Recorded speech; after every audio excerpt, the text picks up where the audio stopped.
भगवद गीता की इस श्लोक में कृष्ण आसुरी लोगों के ऐसे लक्षण बता रहे हैं जिससे हम उन्हें एकदम से पहचान सकें। अपने पैसे और शक्ति में चूर आसुरी हमेशा ऐसी कामनाओं में घिरे रहते हैं जो कभी भी पूरी नहीं होती। ज्यादा पैसे वाले को ही और पैसे चाहिए होते हैं, उसमें कभी भी संतोष नहीं होता।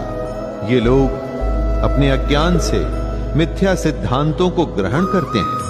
ये धर्म के सिद्धांत न मानकर अपने ही झूठे सिद्धांतों में खुश होते हैं और भ्रष्ट आचरण करने के बहाने ढूंढते रहते हैं। ऐसे लोग हमेशा किसी न किसी चिंता में घिरे रहते हैं। चिंताएं ऐसी जो मरने तक खत्म ना हो, यानी कि मृत्यु पर्यंत रहने वाली असंख्य चिंताएं। जो चिंता में ही घिरा रहेगा वो सत्य से साक्षात्कार कैसे करेगा दोस्तों? आसुरी लोगों का वैसे सत्य से कोई वास्ता भी नहीं होता। ये बस विषय भोगों में तत्पर रहते हैं। विषय भोग यानी कि इंद्रियों के भोगने से जो आनंद मिलता है, जैसे खाना, पीना, सोना इत्यादि।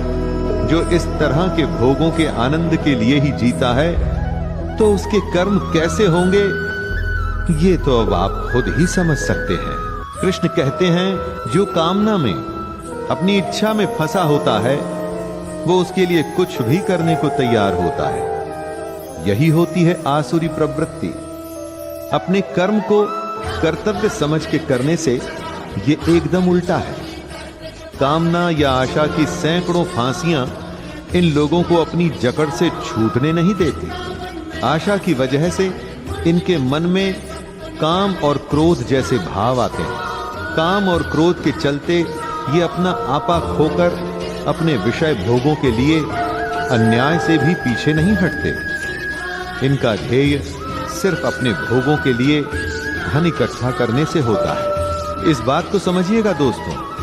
आशा जिससे होता है काम, क्रोध, और उसी से होता है अन्याय। भगवद गीता में कृष्ण कहते हैं जरूरत 2 रोटी की होती है दोस्तों, और 2 जन्म का धन इकट्ठा करके भी आसुरी मनुष्य बेचैन रहता है। क्यों?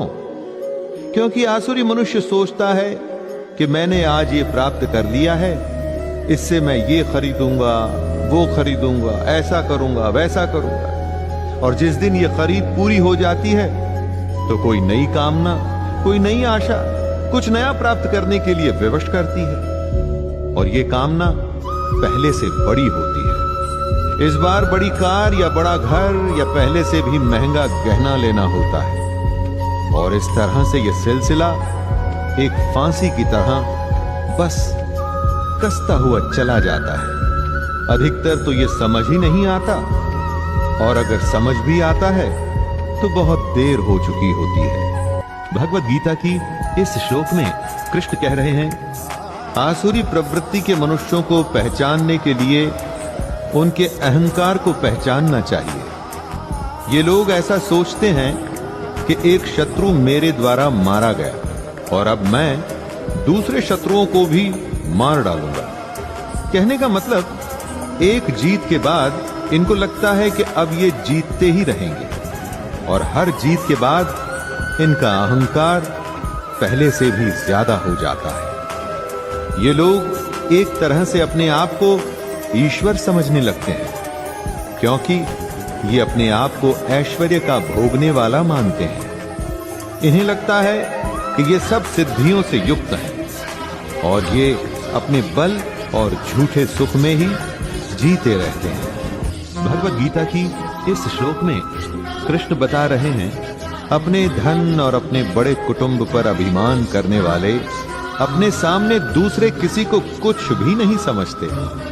अपने बुरे कामों को ये यज्ञ और दान से धोने की कोशिश करते हैं, और साथ में ही अपने आमोद प्रमोद में मस्त रहते हैं। इनका जो मोह है वो अज्ञान से पैदा हो रहा है। इनका चित्त एकदम भ्रमित है। अपने अज्ञान से पैदा हुए मोह से ये लोग कभी निकल ही नहीं पाते, बल्कि इसके जाल में और ज्यादा फंसते जाते हैं, और इसका नतीजा होता है महान अपवित्र नरक। अगर ऐसे आसुरी लोगों को लगता है कि वो बच गए तो ये उनकी भूल है।